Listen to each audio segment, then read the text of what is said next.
এটাই শেষ। শহীদ দিবসে বিস্ফোরক বার্তা দিলীপ ঘোষের। 21শে জুলাইয়ের মঞ্চে তার উপস্থিতি নিয়ে জল্পনা চলছিল বহুদিন ধরেই।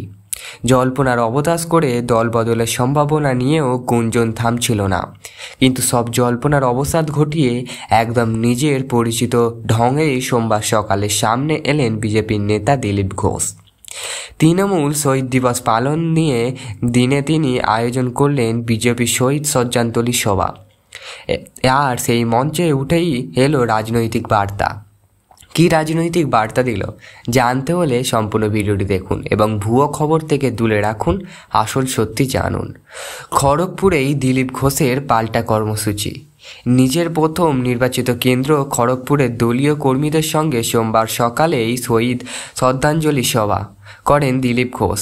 তার কথায়, তৃণমূল শহীদ দিবস পালন করে ঠিকই, কিন্তু শহীদ তো আমাদেরও হয়েছে। যাদের স্মরণ করা হচ্ছে তারা তো কংগ্রেসের। তার দাবি, রাজনৈতিক সংঘর্ষে শহীদ হয়েছেন বহু বিজেপি কর্মী। সেই শহীদদের প্রতি শ্রদ্ধাঞ্জলি জানাতেই এই উদ্যোগ। তৃণমূল যেমন ব্রিগেডের মাঠে অর্থাৎ ভিক্টোরিয়ার মাঠে শ্রদ্ধাঞ্জলি করবে সোমবার, সেই সময়ে আমাদের দিলীপ ঘোষ শ্রদ্ধাঞ্জলি জানাবে তাদের শহীদ মানুষজনদের তাদের আলাদা কর্মসূচির মাধ্যমে। ডিম ভাতের প্রোগ্রাম নয়, শহীদদের প্রতি শ্রদ্ধার বার্তা তিনি জানালেন। দিলীপ ঘোষ একদিন বললেন, ডিম ভাত খাওয়ার অনুষ্ঠান নয়, এটা আমাদের শহীদদের সম্মান জানানোর দিন। তৃণমূল একদিন নিজেরাই শহীদ হয়ে যাবে। আমার মনে হয় 2026 সালে সেটাই হবে। রাজ্য রাজনীতিতে ফের সক্রিয় ফিরছেন দিলীপ ঘোষ। তার বক্তব্য এবং কর্মসূচি থেকেই স্পষ্ট তিনি কেন বলছেন ডিম ভাত খাওয়ার অনুষ্ঠান। তাহলে কি তার বক্তব্য তৃণমূল শুধুই কি ডিম ভাত খাওয়ার অনুষ্ঠান করছেন, না শহীদদের উদ্দেশ্যেও তাদের স্মরণ করছেন? আপনাদের ব্যক্তিগত মতামত আমাদের জানাতে পারেন। 21শে জুলাইয়ের মতন দিনেও দলীয় অবস্থান থেকে এক চুল না সরেই তিনি বুঝিয়ে দিলেন বিজেপি নিজের পথে চলবে। দিল্লিতে সর্বভারতীয় সভাপতির সঙ্গে বৈঠকের পরে রাজ্য রাজনীতিতে একই দিলীপ ঘোষের নতুন সক্রিয় রূপে বলে মনে করেছেন রাজনৈতিক মহল। তিনি সরাসরি তৃণমূলের সমালোচনা না করলেন তার শহীদ দিবসে। যাই হোক, বিজেপি সত্যিকারের শহীদদের কথা মনে রাখতে চায়।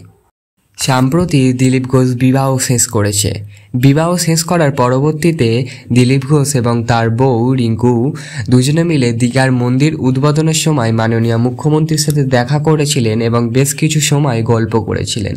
তারপর থেকে আমাদের জনতা মহলে অনেক কথা উঠেছিল যে তিনি কি বিজেপি ছেড়ে তৃণমূলে যোগদান করছেন। এই নিয়ে নানান রকমের সমালোচনা হয়েছিল। সমস্ত জল্পনা কাটিয়ে তিনি বললেন তিনি বিজেপিতে ছিলেন, আছেন এবং পরবর্তীতে থাকতেও চান, এই রকম মতামত দিয়েছেন। সেটা তার ব্যক্তিগত মতামত। আমাদের কি মনে হয়, বিজেপি কি তৃণমূল, আমরা সমস্ত জনতা আমরা চাই ভারতবর্ষ ভালো হয়ে উঠুক এবং ভারতবর্ষ আরও এগোতে, প্রত্যেকটা কর্মজীবী মানুষ প্রত্যেকটা কর্ম পাক, এটাই আমাদের উদ্দেশ্য। আপনাদের উদ্দেশ্য কি জানাতে পারেন।